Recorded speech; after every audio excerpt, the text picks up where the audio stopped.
I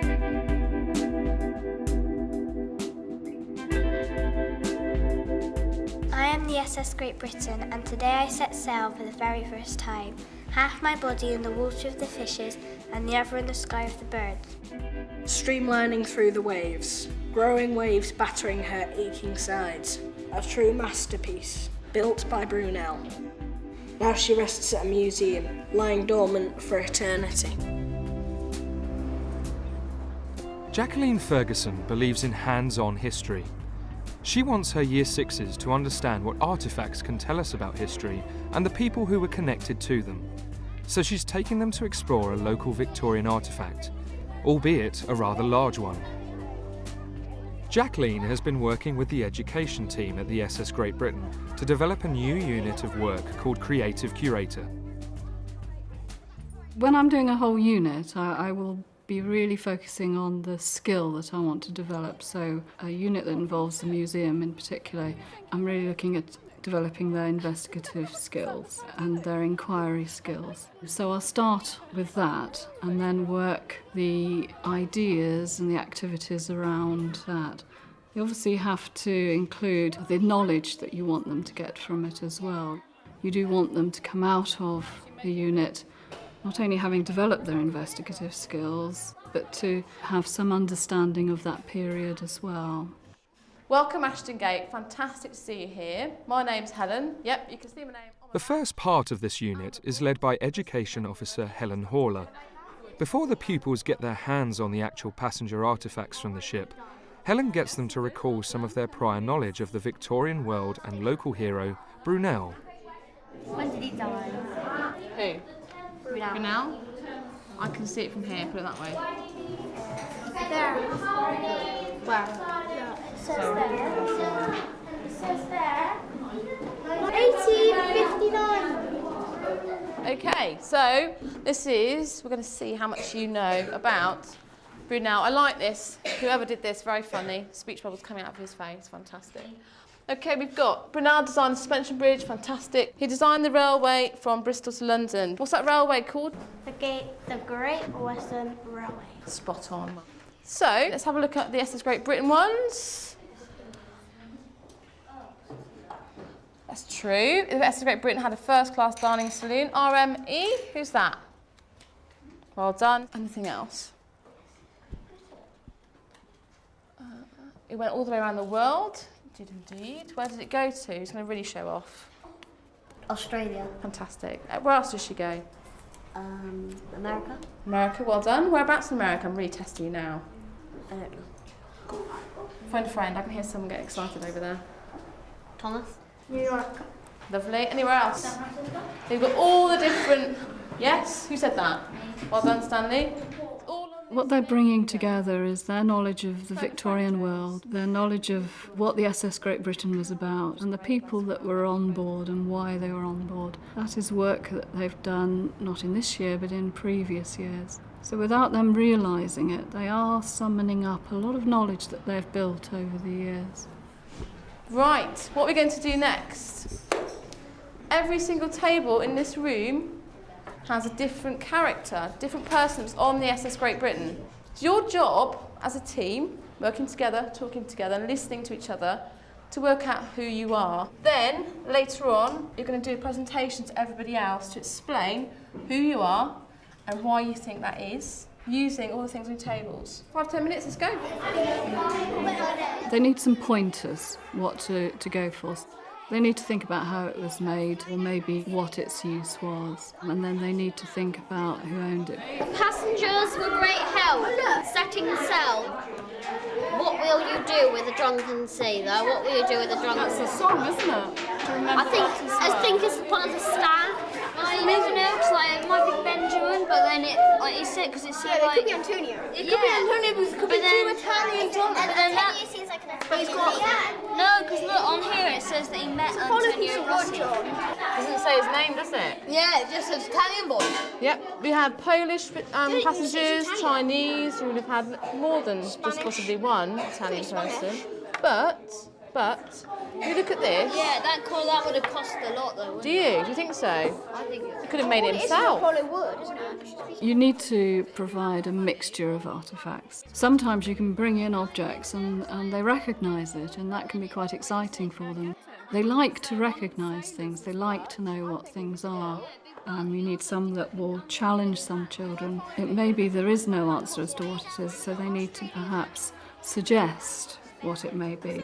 Put the hat on so the hat fits in. Yeah, actually.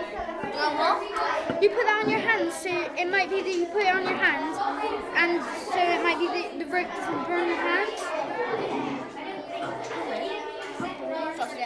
Who thinks they're Felix Granger, the sailor?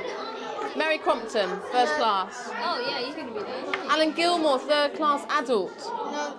Why not? Oh, Because it doesn't even fit me. Exactly. Okay. Antonio Rossi, third class passenger. Rossi. It's definitely Antonio Rossi. So who's your person here? Who have you got? Mary Crompton. And what sort of lady is she? She's the first. She is on the first class, and she is 20 years old, and well, she's really posh, and she's got quite a lot of servants. Has she? So she's got a posh dress on you've drawn there, have you? You're going to colour that in as well? Yeah. Jessie going to be Mary Crompton? Yeah, There she is. Are you going to include the artefacts? Yeah. You are?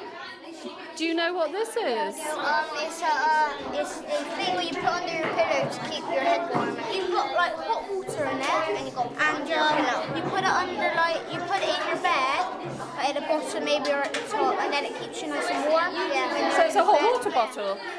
It is.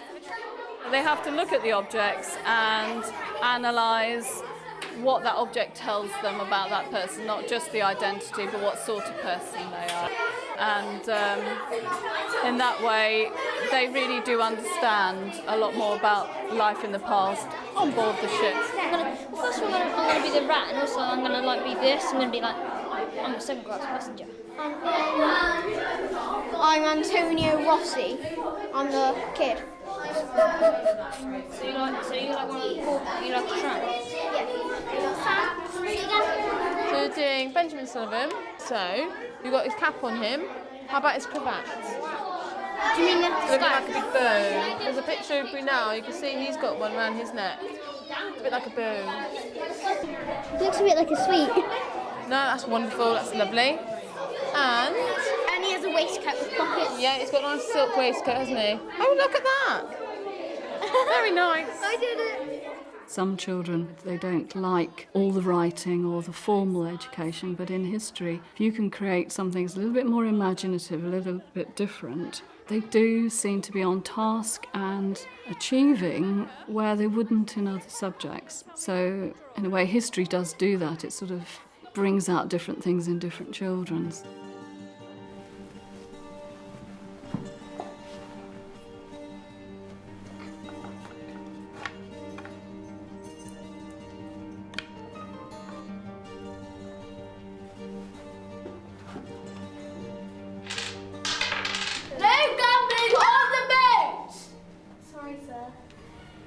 Mr. Allen was also a drunk. He got put in a black hole for it, which was 6 foot wide, 3 foot deep. Role play is crucial, I think. It really helps the child understand about the person that's using the artefact. They use that object and show that object being used in its right context. And then, of course, I can assess how well they've understood their inquiry about that artefact. When I got up and only found one sock on the floor where I'd left a pair, it seemed very curious, and I went all day without any socks. At last, it occurred that it may have been taken by rats. What really impressed me with the children was that they got an atmosphere in there, especially the one with the rat and the sock and the flute. You got a feeling for them being cramped up in that ship.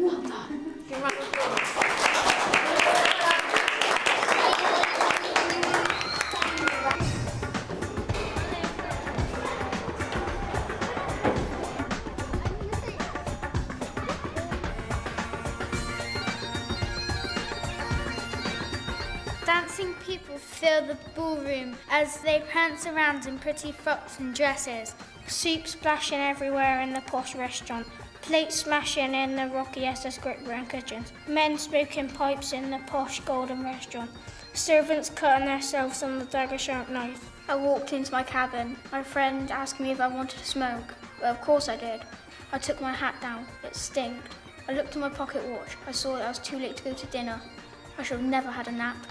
I'm steerage, always rummaging around in my tiny bed, but I still love my job and I will carry on gambling. But the worst situation I've ever been in is when the captain comes, and here he comes, so I better go. After exploring the ship, the pupils continue their investigation into artefacts by focusing on how they are displayed in a museum and how they are labelled. First, they question the ship's curator, Christian Redford. What do you have to do when you're a curator? What do I do? Well, a job for a curator is to sort of manage and look after a collection of museum objects. And we're standing on a museum object now, which is the ship, but there's many more than this. All sorts of things like passenger diaries, paintings, items of clothing, textiles, bits of the ship that aren't on here at the moment. What's the most important thing about an artefact? I wouldn't say there's one particular important thing about an artefact, but things that a museum has to consider when it's trying to illustrate stories or themes about the past is how that object fits into the story that we're trying to tell. And we like to use objects that provoke questions, so that when people come into the museum, they're not just looking at a display of stuff, they're looking at a display of objects and items that have been used by different people throughout history and time. That always helps people to learn about the past, and it always helps people to learn about themselves as well. What makes a good label for an artefact? Well, ideally, a good label shouldn't have too many words in, because you don't come to a museum to read too much usually. You like to see nice objects and learn a bit about them too. Oh, look, I've got one. Briefly on the main brace.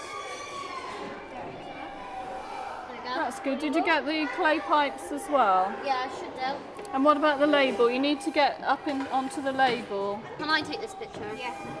Zoom right into it.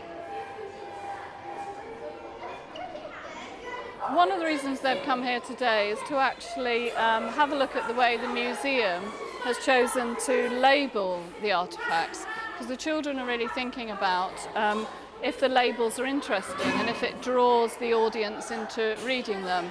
And the artefacts here the children found very interesting, but the label was very dry, whereas down here there's some labels actually written by the children. So they found that much more interesting. Next week they'll probably take these artefacts and then recreate their own label, maybe make up a story about the person to make it a little bit more interesting and child-friendly. Concentrate on the artefact as much as who owned it. So this is Captain Grey, isn't it? He was quite a famous captain. What about reading this label here? Is there too much? To see how the class continue their investigation back at school, watch Writing About Artefacts. Both these programmes are available to view on the Teachers TV website.